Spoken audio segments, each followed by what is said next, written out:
Hello.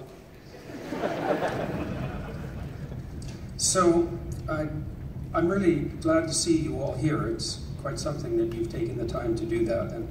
But I don't really say that in a triumphalist way, you know. I mean, we were going to speak to 300 people and we got shut down, and now there's 1,500 people here. And, you know, that's a good thing, but it's not a good thing because we had to be here, and that's actually not a good thing.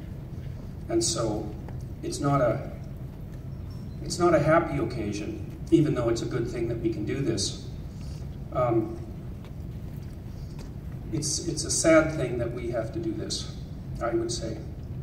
I think it's a sad thing what's happening to the universities. You know, you may know this, you may not, but yesterday the Faculty Association at the University of Toronto went after me because they went to the administration and put in a major complaint against me. I don't know exactly what the grounds were, but what they said was that, like a couple of months ago, I had talked about making a website that would identify postmodern neo-Marxist courses so that students could be informed about, especially young students, about what philosophical drivers were underlying what they were being so-called taught. I didn't put up the website, actually, because I had some qualms about it. I couldn't tell if it would be more useful as a information provision website or if it would be more harmful because it would increase political polarization. And so because I couldn't tell, I just put the project on hiatus, and I've been trying to work it out in my mind. I put it up as a Twitter poll yesterday. It's running about 2 to 1 in favor of doing it, but you know, it's not really a random poll, but I was kind of curious about what people would think. Anyways, I'm going to tell you a story. I didn't know what I was going to say to you guys today, except thank you for coming. But luckily, I was provided with a story. A couple of weeks ago, his teaching assistant at Wilfrid Laurier got a hold of me. Her name is Lindsay Shepherd.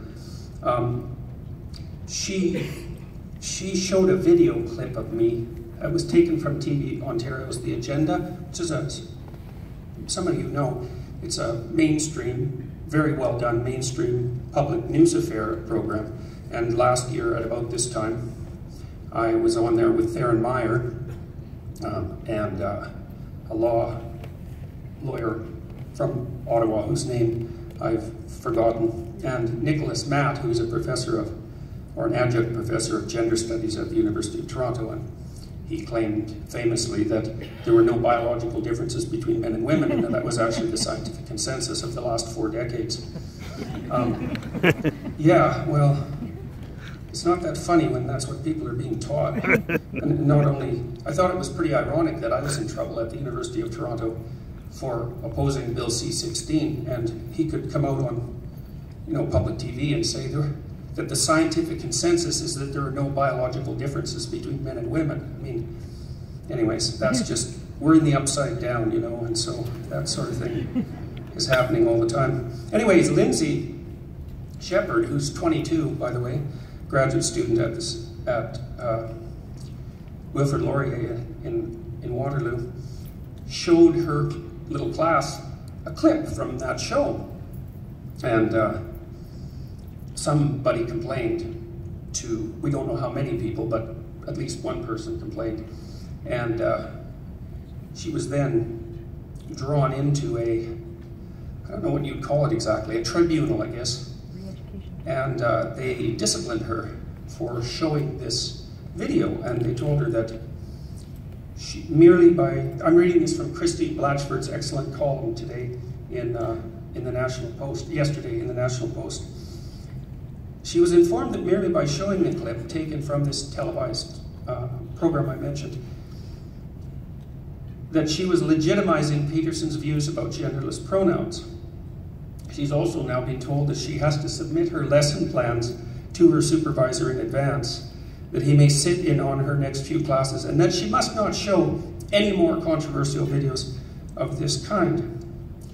Her supervising professor, whose name I won't mention, this is something to really pay attention to, told her that by showing the video to her Canadian Communication in Context class, It was basically like neutrally playing a speech by Hitler.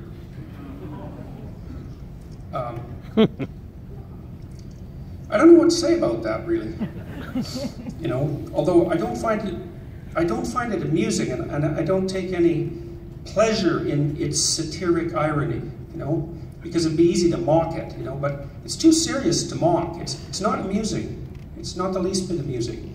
It's so hyperbolic that it actually delegitimizes the horror that people feel for a figure as absolutely reprehensible as Adolf Hitler.